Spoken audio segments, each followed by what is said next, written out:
बिस्मिल्लाहिर्रहमानिर्रहीम। अस्सलाम वालेकुम व्यूअर्स, मैं हूं मोहम्मद कमरुज़्ज़मान और आप देख रहे हैं मेरा YouTube channel Cori's industrial electronics. Viewers, जैसा कि आप स्क्रीन पर देख रहे हैं, ये एक मोटर का कंट्रोल सिस्टम है और ये मोटर 3 फेज़ की है जो कि डायरेक्ट ऑनलाइन ड्राइव की गई है। DOL का मतलब है डायरेक्ट ऑनलाइन। ये एक बहुत ही बेसिक सर्किट है, तो हमने बिगनर्स के लिए ये सर्किट बनाया है कि अगर कोई बिगनर इसको देखकर कोई सर्किट बनाना चाहे, मोटर का कंट्रोल सिस्टम बनाना चाहे, उसको समझना चाहे, उसको पढ़ना चाहे, तो उसके लिए बहुत कारआमद है। तो चलिए थोड़ा सा इसको एक्सप्लेन कर देते हैं। तो ये देखिए, टॉप साइड पे, लेफ़्ट साइड पे ये L1, L2, L3 और न्यूट्रल, ये हमारी पावर इनपुट है। और इस पावर को हमने यहाँ पर एक ब्रेकर से कंट्रोल किया है। Q1 एक सर्किट ब्रेकर है जो कि 3 पोल का है, L1, L2, L3 पे लगा हुआ है। जब हम इसको क्लोज़ करेंगे तो पावर आगे आएगी और ये ओवर करंट को कंट्रोल करेगा, यानी कि करंट ज़्यादा होगा, चाहे वो शॉर्ट सर्किट हो या थर्मल करंट हो, उसको ट्रिप करेगा। जब ये करंट ज़्यादा होगा तो ये ट्रिप करेगा, ये शॉर्ट सर्किट की सूरत में ट्रिप करेगा। और मोटर का करंट अगर ग्रेजुअली बढ़ता है, जो कि थर्मल करंट कहलाता है, उस सूरत में भी ट्रिप करेगा। तो ये करंट की प्रोटेक्शन के लिए लगाया गया है। और ये ब्रेकर जो है, ये इस मोटर के लिहाज से लगेगा कि मोटर जो है वो किस कैपेसिटी की है। उसके बाद यहाँ से अगर आगे आएंगे तो आगे आने के बाद ये देखिए PFR लिखा हुआ है, ये एक हमारी सेफ्टी है। PFR से बनता है फेज़ फेलियर रिले। तो ये हमारे जो 3 फेज़ आ रहे हैं इनपुट पे, इनको ये मॉनिटर करेगा कि इनके अंदर कोई वोल्टेज की अनबैलेंसिंग तो नहीं है, कोई फेज़ लॉस तो नहीं है, या फेज़ रिवर्सल तो नहीं है। जो फेज़ रिवर्सल को बाज़ औक़ात फेज़ सीक्वेंस भी कहते हैं। तो इन चीज़ों को ये मॉनिटर करेगा डिवाइस। और अगर इसमें से कोई चीज़ को मिला फेज़ लॉस या फेज़ रिवर्सल या फेज़ सीक्वेंस, तो ये हमारे सर्किट को ट्रिप करवा देगा, यानी कि मोटर को ऑफ़ करवा देगा, स्टॉप करवा देगा। इसमें बाज़ PFR आती हैं जिसके अंदर अंडर वोल्टेज, ओवर वोल्टेज का भी ऑप्शन होता है। तो ये डिपेंड करता है कि आप इसके ऊपर कौन सी PFR लगाते हैं, तो उसके लिहाज से वो काम करेगी और ये आपकी ये 3 फेज़ की जो सप्लाई है इसको मॉनिटर करती रहेगी। बाज़ औक़ात ये PFR जो है, इसमें न्यूट्रल भी देना पड़ता है, लेकिन हमने जो शो किया है वो सिर्फ इसको L1, L2, L3 3 फेज़ दिए हैं। उसके बाद अगर आप नीचे देखेंगे तो हमारा एक ये सर्किट है, इसको हम कंट्रोल सर्किट कहते हैं। ये मोटर की कंट्रोलिंग के लिए इस्तेमाल हुआ है। और ये हमारा जो है ये पावर सर्किट है। पावर सर्किट के अंदर से हमारी 3 फेज़ जो है वो पावर जाती है। तो ये दोनों सर्किट हमने एक ही पेज पे बना दिए हैं।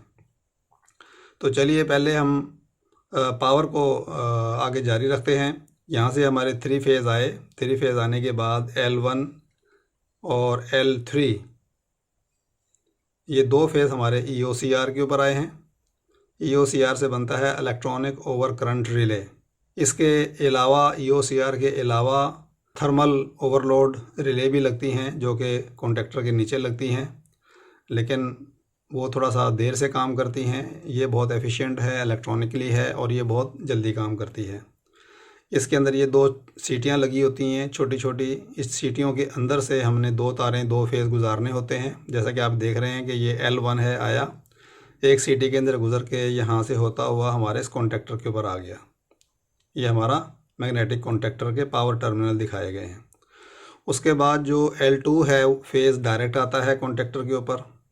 और L3 जो है वो हमारा इस EOCR की जो सीटी है, ये इसके अंदर से होके और हमारे इस टर्मिनल के ऊपर आती है। ये छोटे छोटे EOCR के ऊपर ही सीटियाँ बनी होती हैं, जो कि मॉनिटरिंग करके, करंट मॉनिटरिंग करके इसको देती है। और ये फिर हमारी सेफ्टी के तौर पे काम करती है, जिसका अभी हम जिक्र कंट्रोल सर्किट में करेंगे। और इस EOCR को ऑपरेट होने के लिए यहाँ से हम पावर देते हैं। इस वक्त हमने इसको 220 वोल्ट दिए हैं, लेकिन ये 440, 400, 415 वोल्ट तक भी काम करती हैं। तो जब ये 3 फेज़ यहाँ पर आ गए हमारे मैग्नेटिक कॉन्टेक्टर के ऊपर, ये इसके जो है वो अंदर प्लंजर है, हमारे ये इसके पॉइंट्स हैं। जिस वक्त इसको कंट्रोलिंग मिलेगी कॉन्टेक्टर को, कॉन्टेक्टर ऑन होगा, यहाँ से तो ये हमारे पॉइंट मिलेंगे और मिलने के बाद 3 फेज़ की पावर हमारी 3 फेज़ की मोटर को चली जाएगी। ये जो मोटर है 3 फेज़ की, हमारी 3 फेज़ इंडक्शन मोटर है। तो इस तरीके से हमारा पावर सर्किट काम करता है। दोबारा देख लीजिए, 3 फेज़ हमारे इस पे सर्किट ब्रेकर पर आए, यहाँ से आके पीएफआर ने इसको मॉनिटर किया। उसके बाद ये हमारे जो है वो फेजेस को मॉनिटर करेगा, फेज़ लॉस, फेज़ सीक्वेंस को, अंडर वोल्टेज और ओवर वोल्टेज को। इसके बाद ईओसीआर हमारे करंट को मॉनिटर करेगी, कौन सा करंट जो हमारी मोटर को जा रहा है। और ये हमारा मैग्नेटिक कॉन्टैक्टर है, ये हमारी स्विचिंग ऑन ऑफ होगी एज़ पर रिक्वायरमेंट और एज़ पर कंट्रोलिंग। और ये हमारी मोटर है। तो चलिए अब आ जाते हैं हम अपने कंट्रोल सर्किट की तरफ। कंट्रोल सर्किट के लिए हमने एक फेज़ लिया है और न्यूट्रल लिया है।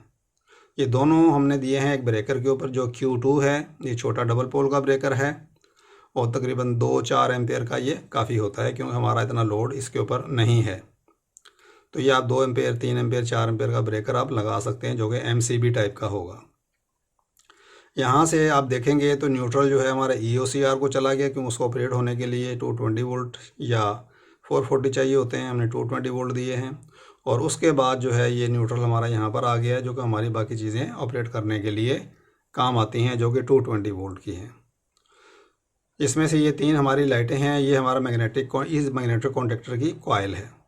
तो हमारा फेज़ जब यहाँ सर आएगा, जब हम ब्रेकर को क्लोज़ करेंगे, जो हमारा फेज़ यहाँ से आएगा, फेज़ हमारा सबसे पहले जाएगा पीएफआर के ऊपर। पीएफआर के जो हमारी जो सेफ्टी के पॉइंट हैं, टर्मिनल्स हैं, वहाँ पर जाएंगे इसकी पिन नंबर 2 के ऊपर, जो कि कॉमन पॉइंट होगा। एक तार हम लगाएंगे नॉर्मली ओपन पे, एक तार लगाएंगे नॉर्मली क्लोज़ पे। तो नॉर्मली ओपन पे इसलिए लगाएंगे, जब इसको हम पावर देंगे तो ये हमारा नॉर्मली ओपन जो कॉन्टैक्ट है ये क्लोज़ हो जाएगा, और जो हमारा क्लोज़ है ये ओपन हो जाएगा। ये वाला पॉइंट हम यूज़ करेंगे इंडिकेशन के लिए, जब भी फेज़ हमारा ये सेफ्टी हमारी पीएफआर की ऑपरेट होगी, फेज़ लॉस होगा, फेज़ सीक्वेंस होगा, अंडर वोल्टेज या ओवर वोल्टेज होगा, तो हमारा ये लैंप ग्लो कर जाएगा। यहाँ से इसको ये फेज़ मिलेगा, क्योंकि ये हमारी ऑफ़ होगी, ऑफ हालत में ये क्लोज़ होगा, ये वाला ओपन होगा। तो ये लाइट हमारी ऑन हो जाएगी। ये लाइट हमारी 220 वोल्ट की है, तो जिससे हमें पता चल जाएगा कि हमारी पीएफआर जो है वो ऑपरेट हुई हुई है और फेज़ हमारे सही नहीं आ रहे। उसके बाद जब ये मेक हो जाएगी, फेजेस हमारे सही होंगे, तो ये हमारा मेक हो जाएगा, ये ओपन हो गया, लाइट को ऑफ़ कर देगा। आगे हमारा फेज़ आएगा, आगे फेज़ आने के बाद हमारा EOCR के ऊपर आएगा। और इसके जो टर्मिनल हैं 95, वो भी एक कॉमन टर्मिनल है, इन पे जाएगी। और इस पे भी वही तरीका है जो कि पीएफआर का था। एक टर्मिनल हमने इसका नॉर्मली क्लोज जो है वो लाइट को ऑन करने के लिए इस्तेमाल किया है, और एक हमने कंट्रोलिंग के लिए इस्तेमाल किया है। जिस वक्त ये हमारी जो EOCR है ट्रिप होगी या इसको वोल्टेज नहीं मिल रहे होंगे, तो उस वक्त जो है ये हमारी लाइट ऑन होगी। मोटर ओवरलोड का लैंप ये भी 220 वोल्ट का है। और जिस वक्त ये हमारा यहाँ से करंट यानी कि नॉर्मल होगा और ये ऑपरेट हो रही होगी, तो ये हमारा ओपन हो जाएगा। जो ही पावर मिलेंगे, पॉइंट जो हमारा ओपन हो जाएगा, ये वाला हमारा क्लोज हो जाएगा। तो ये नॉर्मल काम कर रही है, ये नॉर्मल काम कर रही है। दोनों के नॉर्मल काम करने से ये फेज़ हमारा नॉर्मली क्लोज होके, ये वाला पॉइंट क्लोज होके यहाँ आएगा, और ये क्लोज होके यहाँ पर आ जाएगा। और ये भी ओपन होगा, ये भी ओपन होगा, नॉर्मल हालत में, जब आपकी पावर भी ठीक है और करंट भी ठीक है। हमारा फेज़ यहाँ पर आ गया, 98 से आउट होगा। 98 से आउट होके हमने एक पुश बटन लगाया है स्टॉप करने के लिए, मोटर को रोकने के लिए। इसको ऑफ पुश बटन भी कह सकते हैं, स्टॉप पुश बटन भी कह सकते हैं। ये हम नॉर्मली क्लोज लगाते हैं। तो ये फेज़ हमारा नॉर्मली क्लोज से होके यहाँ पर आ जाएगा। यहाँ से आने के बाद ये कॉन्टैक्टर मैग्नेटिक लिखा हुआ है, ये वाला हमारा मैग्नेटिक कॉन्टैक्टर है। इसके जो नॉर्मली ओपन ऑक्सिलरी पॉइंट हैं साइड में होते हैं, या इस पर टर्मिनल ब्लॉक लगा होगा, ऑक्सिलरी ब्लॉक लगा होगा, उसके ऊपर आएंगे। तो ये पावर हमारी पुश बटन जो स्टॉप वाला है, इससे निकल के हमारा मैग्नेटिक कॉन्टैक्टर का जो 13 नंबर पॉइंट है, या कोई भी नॉर्मली ओपन पॉइंट हो, उसके कॉमन पे चला जाएगा, और उसके बाद हमारे स्टार्ट बटन पे आ जाएगा।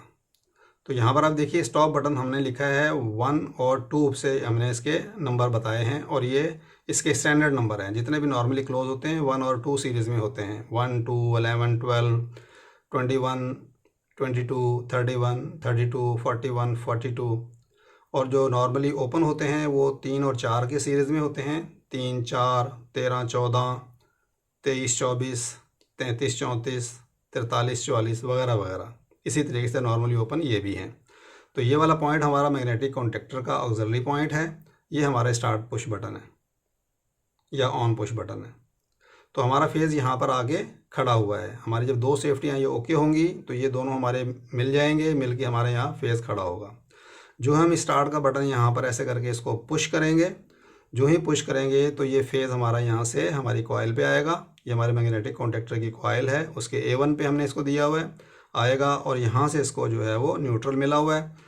तो जो ही इस कॉइल को यहाँ से फेज़ मिलेगा, न्यूट्रल ऑलरेडी मिला हुआ है, तो ये मैग्नेटिक कॉन्टेक्टर हमारा मेक कर जाएगा। जो ही ये मेक करेगा तो हमारा जो ये इसका ऑक्सिलरी पॉइंट है 13 और 14 ये भी मेक हो जाएगा। और उससे क्या होगा कि जब आप इस स्टार्ट बटन को यहाँ से आप इसको प्रेस करना हटाएंगे, इसको ओपन करेंगे तो ये यहाँ से लैच हो जाएगा। ये फेज़ हमारा यहाँ से आके और इस कॉइल को लैच कर देगा। इसको होल्डिंग पॉइंट भी कहते हैं, इसको लैचिंग पॉइंट भी कहते हैं। तो इस तरीके से हमारा जो सर्किट है वो लैच कर जाएगा, होल्ड हो जाएगा और आपका कॉन्टेक्टर जो है वो ऑन हो जाएगा और आपकी मोटर चल जाएगी। इन द मीन वाइल ये वाला लैम्प भी ऑन हो जाएगा, क्योंकि न्यूट्रल यहाँ से मिल रहा है, फेज़ यहाँ से मिलना शुरू हो गया। ये मोटर के रन का लैंप है जो कि बताएगा कि मोटर आपकी रन हो रही है। और उसमें क्या है कि अगर बाज़ औक़ात ये वाला पॉइंट अगर ख़राब हो जाता है तो उसमें प्रॉब्लम क्या आता है कि जो ही आप इसको स्टार्ट करते हैं या यहाँ पर कोई तार लूज़ हो, इसका बटन प्रेस करेंगे, आपका कॉन्टेक्टर बनेगा, मोटर चलेगी। जो ही इसको हटाएंगे तो आपका कॉन्टेक्टर बंद हो जाएगा, क्योंकि पावर यहाँ इसको कॉइल को नहीं मिलेगी, मोटर आपकी बंद हो जाएगी। तो आप हमेशा इन पॉइंट्स को चेक करेंगे, क्या ये जो ऑक्सिलरी पॉइंट है नॉर्मल ओपन जिससे हमने इसको होल्ड किया हुआ है, होल्डिंग पॉइंट है, क्या ये पॉइंट ख़राब तो नहीं हो गए हैं। बाज़ बात ये पॉइंट ख़राब हो जाते हैं, जो कि बहुत इंपॉर्टेंट है। तो इस तरीके से ये आपकी मोटर चल जाएगी। और जब आपने मोटर को रोकना हो तो आप जैसे इसको प्रेस करेंगे, जब इस स्टॉप के बटन को प्रेस करेंगे तो यहाँ से ये सर्किट ओपन हो जाएगा। जो ही ओपन होगा तो आपकी कॉइल जो है ये बंद हो जाएगी, यहाँ से ऑपरेट करना बंद कर देगी, कॉन्टेक्टर ऑफ हो जाएगा और ये आपकी जो होल्ड हुई थी, क्लोज़ हो गया था पॉइंट, ये भी ओपन हो जाएगा। तो इसी तरीके से जब कोई भी सेफ्टी ये वाली ऑपरेट होगी, ऑपरेट होने के दौरान अगर ये PFR ऑपरेट हुई है तो ये ओपन हो जाएगा, आपकी मोटर बंद हो जाएगी, कॉन्टेक्टर बंद हो जाएगा। या EOCR करंट अगर ज़्यादा सेंस करता है तो ये ओपन हो जाएगा, उस सूरत में भी ये आपका कॉन्टेक्टर बंद हो जाएगा और मोटर आपकी रुक जाएगी। तो ये एक छोटा सा बेसिक सर्किट था जो कि डायरेक्ट ऑनलाइन मोटर को चलाने के लिए है, यानी कि इसके अंदर स्टार्ट लेटर नहीं है। जस्ट आप इसको यहाँ से स्टार्ट करेंगे, स्टार्ट हो जाएगी डायरेक्ट, इसको डायरेक्ट स्टार्ट भी कहते हैं। तो इस तरीके से इसकी कंट्रोलिंग है। और इसके अंदर हमने इसके तीनों फेजेस को भी मॉनिटर किया है, मोटर के करंट को भी मॉनिटर किया है। इसमें सिर्फ और सिर्फ जो मॉनिटरिंग है वो ये वाला एरिया नहीं है कि अगर आपका कॉन्टेक्टर के पॉइंट ख़राब हो जाते हैं, जल जाते हैं, कोई यहाँ से लूजिंग हो जाती है, तो उससे भी मोटर के जलने के चांस हो जाते हैं कि इसके जो है वो 2 फेज़ हो के, डबल फेज़ हो के, एक फेज़ मिस होने की वजह से भी ये मोटर जल सकती है। तो इस चीज़ का आपने ख़ास ख्याल करना है कि आपका जो कॉन्टेक्टर है ये ज़्यादा रेटिंग का हो, अच्छी रेटिंग का हो। अगर मिसाल के तौर पे अगर ये 3 HP की मोटर है तो आप ये 6 या 8 HP का कॉन्टेक्टर लगाएं और अच्छे वाला कॉन्टेक्टर लगाएं। इसके जो कनेक्शन आप करेंगे यहाँ पर 6 के 6 ये अच्छे तरीके से टाइट करें, तार अच्छी लगाएं, यहाँ पर कनेक्शन अच्छे करें, क्योंकि यहाँ पर मॉनिटरिंग नहीं है। यहाँ से हम जो पीछे से जो हमारे जो फेज़ आ रहे हैं उसको हम यहाँ आराम से मॉनिटर कर लेते हैं, लेकिन आम तौर पर यहाँ पर हमारे जो है फेलियर आती है। तो आपने इस चीज़ को ख़ास तौर पे देखना है और इस कॉन्टेक्टर को देखना है। ऐसा नहीं है कि 3 HP की अगर मोटर है तो आपने 3 HP का कॉन्टेक्टर लगाना है, क्योंकि डायरेक्ट चल रहा है तो ये बहुत ज़्यादा करंट जो है वो इस्तेमाल करता है। तो चूँकि ये टार्क बहुत ज़्यादा लेता है और अगर फ्रीक्वेंटली मोटर आपकी चलती हो, ऑन ऑफ होती हो, तो फिर आपने ये डबल या डबल से ज़्यादा का कॉन्टेक्टर यूज़ करना है। अदरवाइज़ ये कॉन्टेक्टर ख़राब हो के इसके पॉइंट कोई चिपक जाएंगे या इसके कोई पॉइंट जल जाएंगे, तार जल जाएगी। आमतौर पर जो है वो लूजिंग से तार जलती है और या इसके पॉइंट ख़राब हो जाए तो यहाँ पर इसकी मॉनिटरिंग नहीं है, इसको आपने इस तरीके से कवर करना है। तो उम्मीद है कि आपको ये जो बेसिक सर्किट है, इसका कंट्रोलिंग सर्किट और पावर सर्किट और इसकी ये सेफ्टी समझ में आ गई होंगी। तो आज के लिए इतना काफ़ी है, मिलते हैं इंशाल्लाह नेक्स्ट वीडियो में। जब तक के लिए अल्लाह हाफिज़।